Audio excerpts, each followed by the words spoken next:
ইউতিকুন্না ওয়ালা তাবাররাজনা তাবাররুজাল জাহিলিয়াতিল উলা।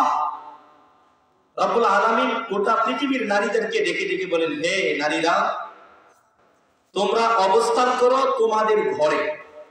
ওয়ালা তাবাররাজনা তাবাররুজাল জাহিলিয়াতিল উলা, তোমরা জাহিলি যুগে, কাফেরদের যুগে, কুফরি যুগে মেয়েরা নারীরা যেভাবে রাস্তাঘাটে নিজেদের রূপ সৌন্দর্য প্রকাশ করে বের হতো, সেভাবে তোমরা মুসলিম নারীরা বের হইও না।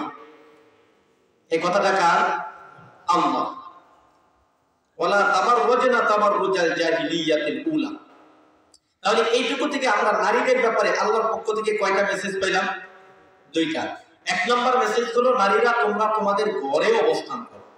দুই নাম্বার হলো এটা আদেশ, আরেকটা হলো নিষেধ, তোমরা বাহিরে যাইও না। এই নিষেধ করছে না, বাহিরে গেলে রূপ সৌন্দর্য প্রকাশ করে যাইও।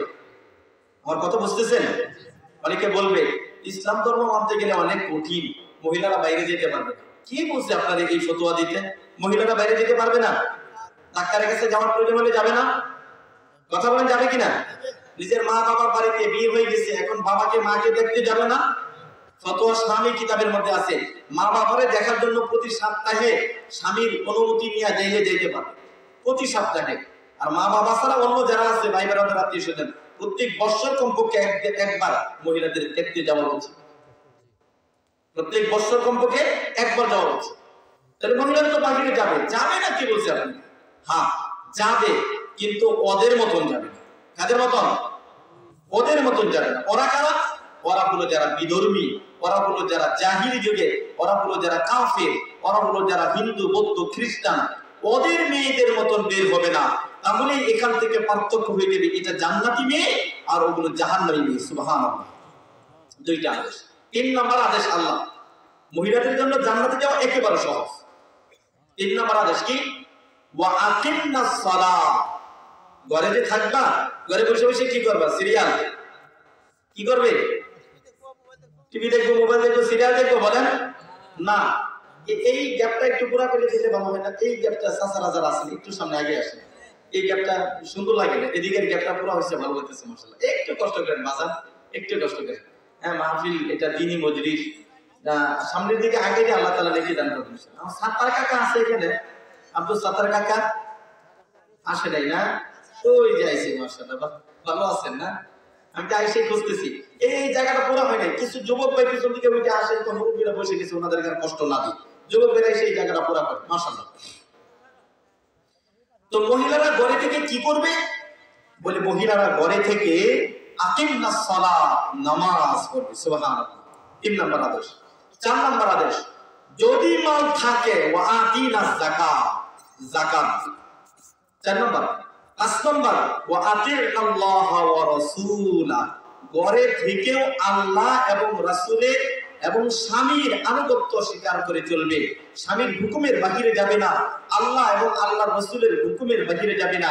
এই পাঁচটা কাজ যদি কোন দুনিয়ার মহিলারা করে, আল্লাহ তাআলা কি পুরস্কার দিবেন? আল্লাহ বলেন, ইন্নামা ইউরিদুল্লাহু লিইউযহিবা আনকুমুর রিজস আহলাল বাইতি ওয়া ইউতাহহিরাকুম তাতহীরা।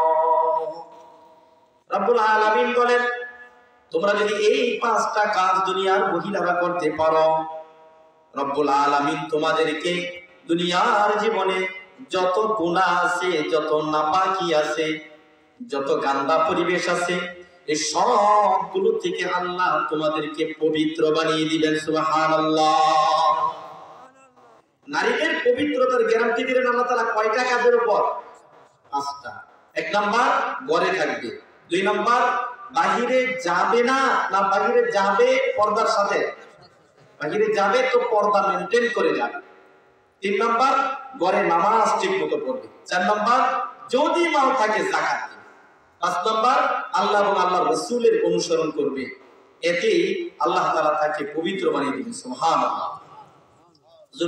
মোটামুটি তো সবটি আসছে, নামাজ আসছে, ঈমান তো আছেই, এরপরে পর্দাও আসছে, যাকাতও আসছে, রোজা তো আসে না। এখানে তো রোজার কথা বলা হয় না। আতিউল্লাহ ওয়া রাসূল আছে যে, ওখানেই আল্লাহ এবং আল্লাহ রসুলের আনুগত্যের মধ্যে তো রোজা পড়ে কিনা, এই জন্য ওই ওখানে ঢুকে গেছে। আর একটা বিষয় থাকার সম্ভাবনা আছে, মহিলারা রোজা খুব রাখতে পারে, ঠিক কিনা বলেন? নামাজ পড়তে বলবেন মাগার একটু কষ্ট করবে, কিন্তু রোজা রাখার ব্যাপারে খুব পাকা কিনা বলেন? এই জন্য আর বিশেষ করে এটা বলার প্রয়োজন পড়ে না। এই 5টা কাজ যদি দুনিয়ার নারীরা করে, আল্লাহ রাব্বুল আলামিন বলেন তাদেরকে আমি পবিত্র বানিয়ে দেব। সুবহানাল্লাহ। এখন আসেন সমাজের দিকে তাকাই, এগুলো কি আছে আমাদের সমাজে? মহিলারা ঘরে থাকে না বাহিরে চলে যায়? আল্লাহর এই আদেশ মানা ফরজ না? আল্লাহ বলছেন ফি বুয়ুতিকুন্না, এই আয়াতের মধ্য থেকে আল্লাহ রাব্বুল আলামিন পুরুষ এবং মহিলাদের জন্য দুইটা পদ্ধতি বাতলিয়ে দিয়েছেন, যে পুরুষের জায়গা হলো বাহির, পুরুষের অফিস হলো বাহির, পুরুষের কার্যক্ষেত্র হলো বাহির, আর মহিলাদের অফিস, মহিলাদের অবস্থানের স্থান, মহিলাদের কার্যক্ষেত্র হলো ঘর। সুবহানাল্লাহ। এই বাক্যটা কে করে দিয়েছেন? আল্লাহ। আমরা যে সাইকেল চালাই, মোটরসাইকেল চালাই, ভিতরে টিউব থাকে কিনা? টায়ারটা থেকে উপরে। এখন টিউব যদি উপরে আসে, টায়ার যদি ভিতরে যায়, তাহলে কি মোটরসাইকেল চলবে? হ্যাঁ, একটু ইটের কণা পড়লেই শেষ, পাঞ্চার হয়ে যাবে। তো আল্লাহ তাআলা বাতলিয়ে দিলেন, বিধান হলো আল্লাহ, নারীরা থাকবে ঘরে, পুরুষরা থাকবে বাহিরে। পুরুষটা কোনো প্রয়োজন দেখা দেবে, খাবারের প্রয়োজন তো ঘরে আসবে, বিশ্রামের প্রয়োজন ঘরে আসবে, পোশাক আশাক গোসল তাদের প্রয়োজন তো ঘরে আসবে, এছাড়া বাকি টাইমটা তারা বাহিরেই থাকবে। কোন পুরুষ মানুষ যদি সবসময় ঘরে বসে থাকে, এর মানুষ ভালো পায়? কি বলে, ভালোবাসে? আরে তুই কি বিড়ি মিশের মতন সবসময় ঘরে ভিতর চুরি হাত দিয়া করে কিনা? এটা মানুষ ভালো বোঝে না। পুরুষ মানুষ বাহিরে থাকবে, সমাজের সামাজিক কাজগুলো পুরুষ মানুষ করবে, কিন্তু মহিলা মানুষ থাকবে ঘরে। আপনি দেখেন যেই ঘরে মহিলারা আছে,